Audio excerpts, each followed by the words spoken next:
Hi friends, ഇന്ന് ഞാൻ അയില മുളകിട്ട വീഡിയോ ആണ് ചെയ്യുന്നത്. അതിനായിട്ട് 2 അയില, വലിയ അയിലയാണ്, അത് എടുത്ത് വെച്ചിരിക്കുകയാണ്. ഇനി ഇതിലേക്കുള്ള പുളിയിൽ പതച്ച വെള്ളം പാർന്നു വെച്ചു.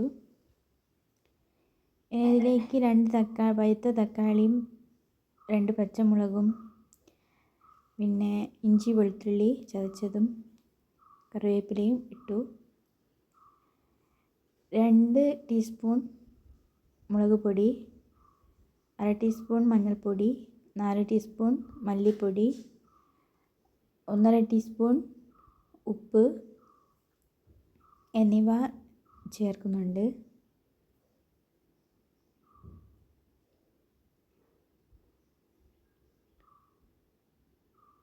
ഇതിലേക്ക് 1.5 കപ്പ് വെള്ളമാണ് ചേർക്കുന്നത്.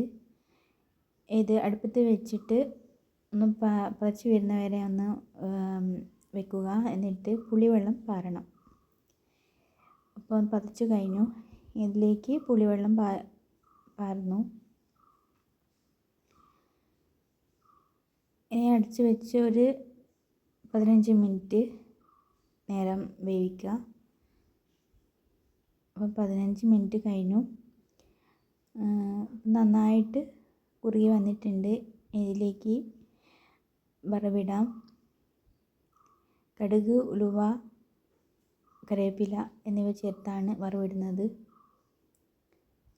അപ്പം കറി റെഡിയായി. എൻ്റെ ഈ വീഡിയോ ഇഷ്ടപ്പെട്ടിട്ടുണ്ടെങ്കിൽ ലൈക്ക് ചെയ്യുക, സബ്സ്ക്രൈബ് ചെയ്യുക, ഷെയർ ചെയ്യുക.